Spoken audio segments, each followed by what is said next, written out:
en masse to erase and reconstruct the memories of the entire human population up until the chosen time prior to the end of the world. As far as civilization knows... Okay, that's where I got a problem. Memories now? That's not cloning anymore. That's resurrection. What's going on, everyone? It's your boy Savvy, and welcome back to The Savvy Show. And in today's episode, we got another cool SCP on our hands. I feel like this is going to be pretty dope because we got another Thaumiel class SCP, guys. This is SCP-2000, Deus Ex Machina. Yo, so name alone looks really cool. I'm not too sure exactly what the SCP is. By the thumbnail, it looks like there's humans within these fluid tubes. Don't know if the tubes are the SCP or the humans within the tubes, but I know something. We'll find out in this episode. So if you guys are excited to dive deep with me, remember to smash that like button if you do enjoy the reaction, and also smash the sub button if you're not already part of the family. Hey, if you tuned into multiple videos and you like my reaction style, you like SCP content, smash that sub button. No need to be a window shopper anymore. You guys know what the heat's about. Smash the sub button, join the family. Also turn on post notifications so you do not miss an upload. I'm telling you guys, man, YouTube doesn't plug you with, notifications. So remember to turn on that bell so you know exactly when I'm dropping more heat. And with that all out the way, remember, special shout out to SCP Explained Stories and Animation for bringing this reaction for us today so we could dive deep. So with all out of the way, without any further ado, let's get this show started. Alrighty, SCP-2000, Deus Ex Machina. Let's go. Dr. Lola Bergman was an accomplished senior researcher for the SCP Foundation. Okay. 3 years of hard work studying anomalies and dedication to the Foundation had earned her... Oh, the possessive mask. Nice. Allowing her to access a bevy of secret information across the Foundation's vast network. As a researcher and a scientist, Dr. Bergman was the naturally inquisitive type. She wanted to know everything there was to know about the strange and esoteric universe around her. That's why, when she heard about the file for SCP-2000, one of the organization's best-kept secrets, she was hooked. Oh, goodness. I have a bad feeling about this. And also, it kind of reminds me, knowing about the Thaumiel class. They talked about it in a few other reactions I had of Thaumiel SCPs, that these are like top echelon secrets within the Foundation itself. So like even like regular employees wouldn't have access to these SCPs whereabouts or information. So it's kind of cool that we could see, how well kept it is. The only problem was that just to view the file, you had to be on the O5 Council or have a special subset of that high up clearance known as 4-2000. Okay. Unfortunately, Dr. Bergman was only a level 3, but you know what they say. The forbidden fruit always tastes the sweetest. Oh my god, don't do nothing stupid. Given the Foundation years of service. What could the harm be in breaking the rules and getting a peek behind the curtain just this once? Could cost you everything. Through somewhat deceptive means, Dr. Bergman managed to get her hands on some 4-2000 clearance credentials and decided to access the file on an encrypted personal device. I have a bad feeling about never this. Even know. But as she entered the credentials, she found herself suddenly looking at an image. On its face, nothing. An image of a dirt road in a field. Remember with us? tiny white text reading, "Remember us." But this was a powerful cognito-hazardous image capable of causing immediate incapacitation. The next thing she knew, she was laying on the ground, unconscious. When she woke up, she was no longer a doctor at the SCP Foundation. She was on a street corner, unable to remember her own name, let alone her history. I'm dead, bro.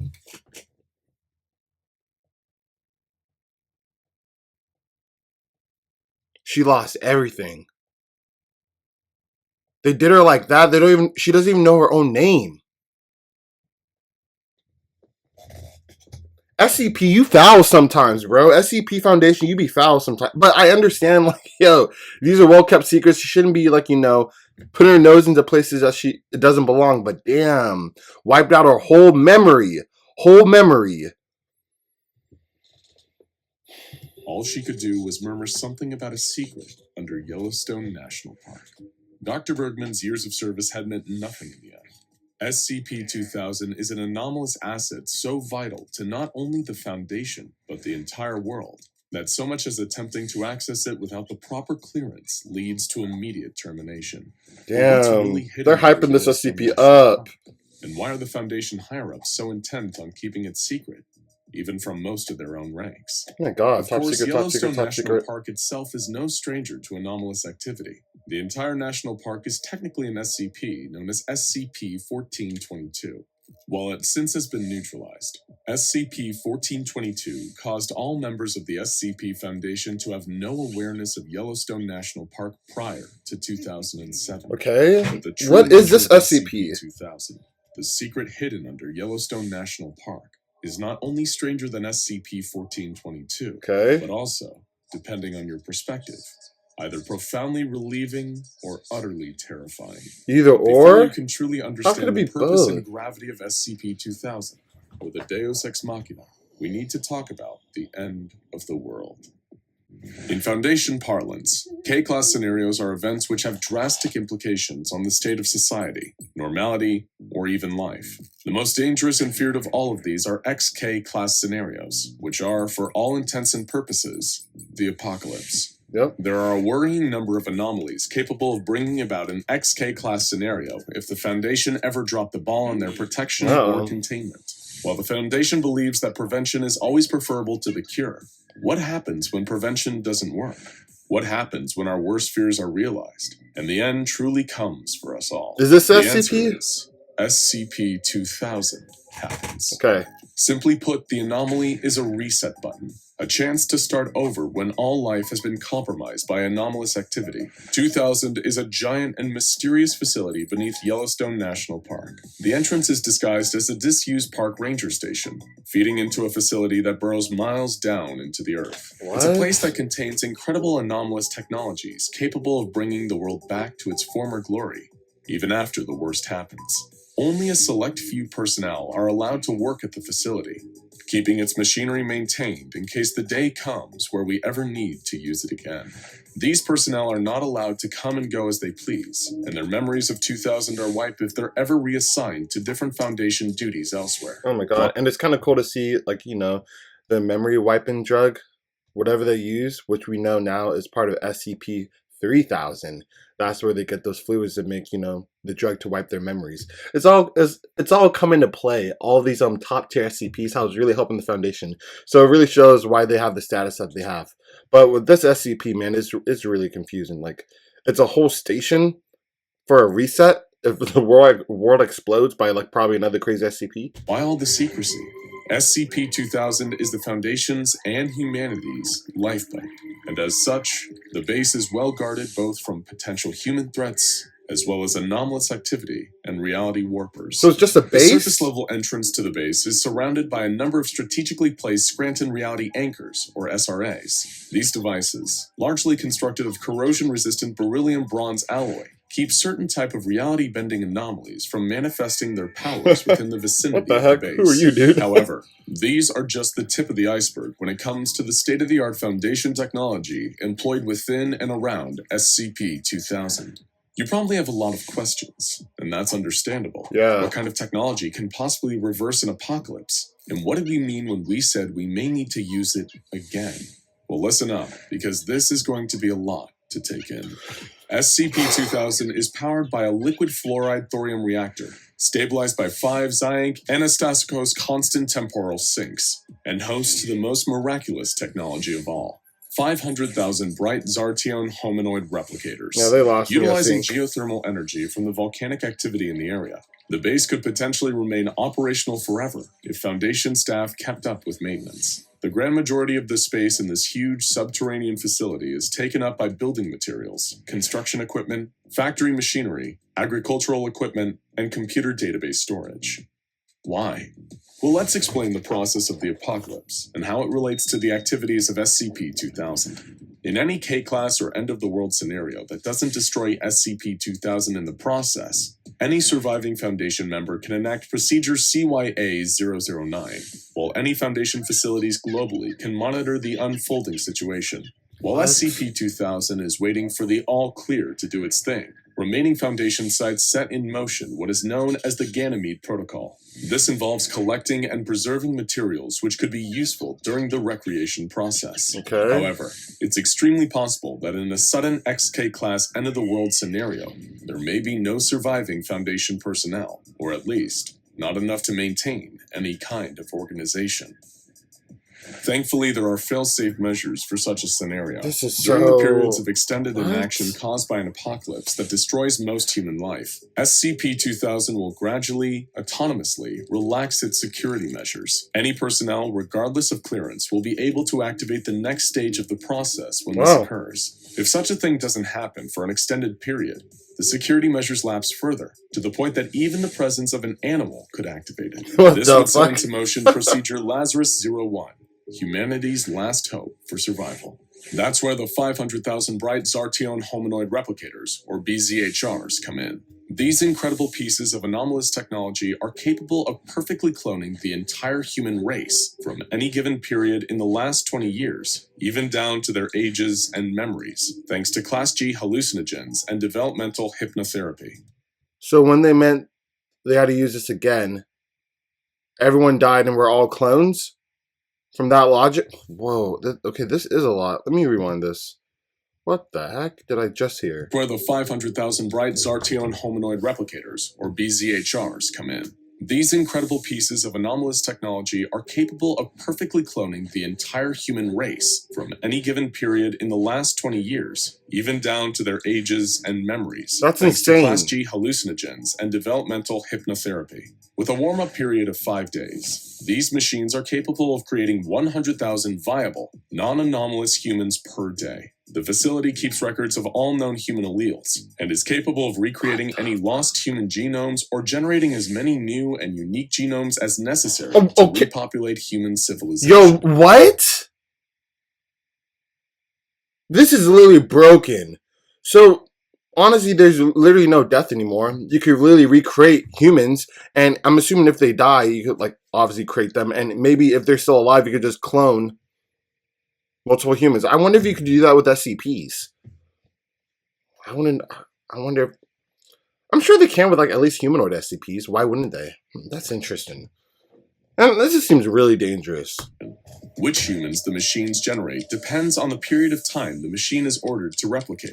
It will first reproduce prominent cultural and political figures, as well as the acting top brass of the SCP Foundation to coordinate the recreation effort, of course. 05 Council. The machine will then recreate, well, everyone else. You're probably wondering, if the world outside SCP-2000 has been destroyed, then what good is creating all these new humans if they have nothing to go back to? Thankfully, SCP-2000 has a contingency for rebuilding both the infrastructure of civilization as well as society. Okay, y'all need to get out of here with this SCP, bro. Like, this is literally... I mean, they weren't playing around when they said it's a reset button. But damn, this is all from one SCP. This is the most different SCP. I don't know how to even explain it compared to everything else I reacted to. It seems like something man-made. Like, what is this? Is this SCP Satient? Like, bro, like, okay, this is really, really interesting. A reset button. So honestly, when worst case scenario happens, they shouldn't be all that scared. As long as one person's alive to, you know, handle this SCP, even a cockroach is able to. Let's just keep going. Itself. The first generation clones will have one mission: rebuild. And they will have quite literally all the resources in the world to do it. In addition to having all the physical equipment for buildings and agriculture, SCP-2000 stores an immense amount of data, which is appropriate, considering the whole facility is basically a huge backup drive for life itself. God. They have the entire internet backed up, as well as the sum of all human memory, and a wide cultural base got my with YouTube channel copies backed of up? thousands of famous works of art, music, and literature. They have all the scattered jigsaw pieces of the time that came before, Jesus. and it's their job to put the whole thing back together. It's expected that many of the first generation of clones will die in this process, but that's fine. With the BZHRs working at full capacity, anyone can be replicated. As the population increases and spreads across the globe, rebuilding and recolonizing old settlements, population growth will increase exponentially. Once society returns to some kind of normal, decades after the activation of Procedure Lazarus-01, it becomes the Foundation's task to restore the psychological and historical status quo. Administrators will falsify dendrochronological, astronomical, and radiometric dating records to make it seem as though history never paused. I low-key feel like they're making up words along the way. Are they? Like, I'm being straight up. They'll then employ amnestic agent NUE-5 en masse to erase and reconstruct the memories of the entire human population up until the chosen time prior to the end of the world. As far as civilization knows... Okay, that's where I got a problem. Memories now? That's not cloning anymore. That's resurrection. Yo, that can't be cloning! Construct the memories of the entire human population. History never paused. They'll then employ amnestic agent NUE-5 en masse to erase and reconstruct the memories of the entire human population up until the chosen time prior to the end of the world. This is... As far as civilization knows, nothing ever happened. History never stopped, and life goes on. It may seem comforting at first to know that the ultimate contingency is out there. Even if there's a containment breach of astronomical proportions and the world as we know it ends, there's still a way out. It means that there's hope, even in the bleakest situations. But of course, there are always caveats. Oh my God. After all, if a deal seems too good to be true, it's safe to assume it probably is. Let's hear the bad Whether side. any of this works is dependent on two factors. Yep. The first is that no anomalies or human insurgents infiltrate the SCP-2000 facility and destroy the equipment within. It's for this reason that discussion of the facility is so restrictive. Yeah, but if there's no one else alive to operate the SCP, they said anyone could go in. That's why there was like a cockroach. So what happened if that situation happens and the SCP is actually, inside? Or an SCP that works for the agency, like, Dr. Bright. Are you saying he can't do anything then? Because he's just an SCP? If ever a powerful reality warper discovered and gained access to the facility, we would lose our lifeboat. Cameron. The second factor is the overall integrity of the machines. After all, without proper maintenance, it's not hard for the technology to malfunction, often to truly horrifying results. The failure of some SRA What are these malfunctions, though? Like, that's what I want to know. and X-Ax components is believed to have caused erroneous BZHR activity, resulting in the production of 10 million humanoid entities with internal biology wildly inconsistent with humanity. These beings remained unconscious for 5 weeks before dying. In the event of an XK-class this is weird. Well-maintained machines can reproduce the human race, but all it'd take is one little malfunction to release 10 million mutants who are effectively dead on arrival. Bro! With SCP-2000 in our back pocket, the fate of the world still lives on a knife's edge. I wouldn't But mess in a with way that. that's not even the most frightening part of the existence of SCP-2000. Seeing as the machine can perfectly reproduce reality without leaving a trace behind, it raises the question, how many times has this happened? That's what I'm saying, and we don't know about it. Unless you work for the SCBC Foundation, and like we're the top. Actually, no, not even if you're the top person. The only person that would know about it is the one person that was still alive to operate this SCP. That's crazy. And yeah, I wouldn't want to mess with this at all. I'd rather just deal with us, dying out. If that's the case, if it's meant to be, it's meant to be. And if we're dead, then it wasn't meant to be. So let's just, we can't keep it pushing, but let's just stay on the ground. This is way too dangerous. But the Foundation can confirm this occurred at least twice in recorded history. But can you ever really be sure of how many times your clone has crawled out of the BZHR? Bro. We received a disturbing clue to the reality of the situation when human remains were discovered on site at SCP-2000. All tests indicate that the remains are between 450 and 700 years old, and have been matched to the very much alive Dr. Alto Clef, who has no knowledge of how these remains came to be there. Dr. Clef. The only other thing found within the remains was a note, hermetically sealed in a plastic document sleeve. The note read, "Why did we have to build this thing? When did we do it? How long have we been doing it? Do we even know?" And the answer? No, we don't. And for everyone's peace of mind, it's probably better. Okay, when he said, why do we have to build this thing? I'm assuming he's talking about the world again, because, the first generation that, gets cloned, they have to rebuild. So it's either that, or they're talking about building this SCP, which wouldn't make sense because you can't build an SCP. Like, it doesn't seem like a man-made one. which it seems like from just surface level, just hearing the description about it, it would seem like this is more of a man-made device than an SCP. But anyway, I digress. It's just, that's interesting. This is probably the letter of the person that, was from the first generation that died out. Best to just forget about it, if you can. Now go check out SCP. Okay, now that was something else. That was a lot to take in. I wasn't expecting all this. This is just interesting. I don't even know how to feel about this SCP. It's way too much. I don't know. I feel like you're cheating. You're cheating death. And the memories part, where you could like rebuild the person's memories, like that's not literally cloning anymore. A clone is a clone of someone that was previously here, or just a clone of another person. I mean, not their memories or like thoughts that they had. Like that's I don't know. I don't relate that to like I don't know. I'm just thinking about cloning the bodies, not like everything else. Not like, their experiences. That would be kind of crazy. But who knows? It's SCP, so they can do anything really. So with that being said, if you guys enjoyed this reaction, please remember to smash that like button. Also smash the sub button as well too. Join the family. And remember to turn on post notifications so you do not miss an upload. And unfortunately, that concludes today's episode. Remember, let me know what you guys feel about this in the comment section below. And if you guys feel the same way how I feel with this SCP, or if you guys differ, I'd love to hear you guys' opinion. So with that all out of the way, I'll catch you guys on the next one.